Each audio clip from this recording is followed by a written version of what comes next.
వచ్చే ఎన్నికల్లో ధర్మవరం టికెట్ నాకే లభిస్తుందని లక్ష మెజార్టీతో గెలుపు ఖాయమని ధీమా వ్యక్తం చేశారు. ధర్మవరం మాజీ ఎమ్మెల్యే గొనుగుంట్ల సూర్యనారాయణ శ్రీ సత్యసాయి జిల్లా ధర్మవరం నియోజకవర్గ కేంద్రంలోని తన పార్టీ కార్యాలయంలో మాజీ ఎమ్మెల్యే గొనుగుంట్ల సూర్యనారాయణ కీలక వ్యాఖ్యలు చేశారు. తాటిమరి మండలం నుంచి ఎన్నికల ప్రచారం ప్రారంభించబోతున్నట్లు ఆయన తెలిపారు. స్థానిక ఎమ్మెల్యే కేతిరెడ్డి వెంకటరామరెడ్డిపై ఆయన తీవ్ర స్థాయిలో అవినీతి ఆరోపణలు చేశారు. గత సంవత్సరం వర్షాలు పూర్తిగా తగ్గిపోయి వర్షాలు రానందువల్ల ఈ సంవత్సరం నీటి ఎద్దడి చాలా ఎక్కువగా ఉంది. కలెక్టర్ గారికి కూడా కంప్లైంట్ ఇవ్వడం జరిగింది. దాంట్లో భాగంగా కలెక్టర్ గారికి కొంతవరకు స్పందించి కొన్ని చోట్ల అయితే చేపిస్తున్నారు. కానీ ఎక్కువ చోట్ల బోర్లు హ్యాండ్ పంపులు రిపేర్ కావట్లేదు. మోటార్లు కూడా చాలా చోట్ల కాలిపోయాయి. సర్పంచ్లంతా కూడా ఆల్రెడీ 2-3 సార్లు కట్టించి డబ్బులు పెట్టుకున్నారు. వారికి కూడా బిల్లులు కాని పరిస్థితి కాబట్టి వాళ్ళు కూడా ఏం చేయలేరు. ప్రభుత్వమే దీనిపైన చొరవ తీసుకొని చేయాలి, కానీ ప్రభుత్వం చేయలేదు.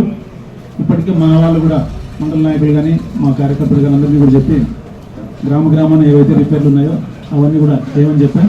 ఇప్పుడు కొన్ని దాకా చేశారు. వచ్చే 10 తేదీ లోపల ఎన్నికల కోడ్ వచ్చే లోపలే ప్రతి గ్రామంలో కూడా ఈ వాటర్ ప్రాబ్లం అని కూడా సాల్వ్ చేయమని చెప్పడం జరిగింది. దానికైనా డబ్బులు కూడా మేము ఇస్తున్నాం.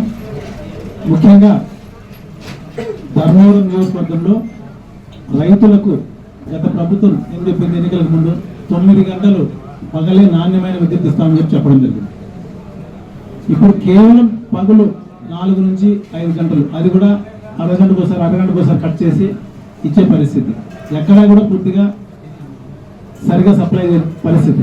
రాత్రిపూట కూడా 2-2.5 గంట ఇస్తున్నారు. అది కూడా అరగంట 3/4 గంట ఇచ్చి నీళ్లు మోటార్ పెడితే పూర్తిగా కాలంలో ముందుకు పోయే పరిస్థితి లేకుండా అరగంట కరెంటు పోతే మళ్ళీ ఎడగాలో పడ్డం, మళ్ళీ నీళ్లు పోవాలంటే ఇబ్బందికర పరిస్థితులు.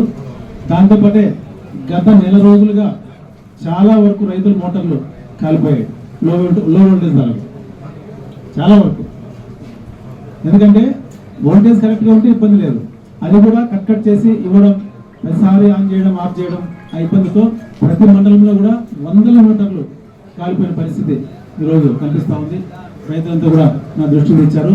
కనీసం ఎన్నికల సమయం ఇప్పటికైనా ప్రభుత్వం మేల్కొని ఏదైతే పవర్ షార్టేజ్ ఉందో దాన్ని తప్పకుండా పక్క రాష్ట్రాల నుంచి కొని ఇవ్వాలని చెప్పి డిమాండ్ చేస్తున్నాం.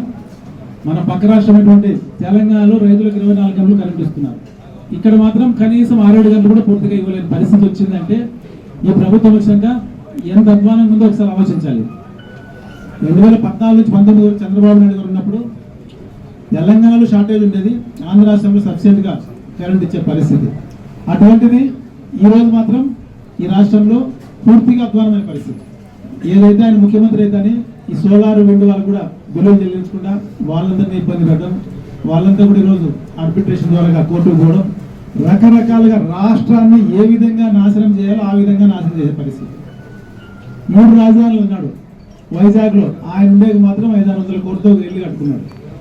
కర్నూలులో కనీసం కోర్టు న్యాయ రాజధాని అన్నాడు, కనీసం కోర్టు కొత్త కట్టిన పరిస్థితి లేదు.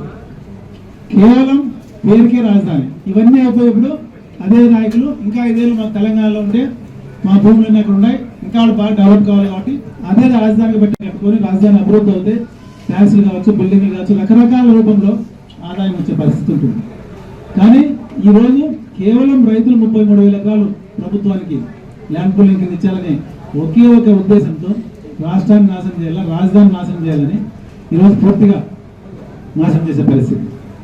ఇప్పటికైనా జగన్మోహన్ రెడ్డి గారు కళ్ళు తెలిసి ఎంతో కొంత రాజధాని ఏదని చెప్పి డెవలప్మెంట్కి పోతే బాగానే ఉంటుంది. కానీ ఇప్పుడు రాజధాని ఏరియాలో కనీసం జగన్మోహన్ రెడ్డి పార్టీకి డిపాజిట్ కూడా వచ్చే పరిస్థితి లేదు.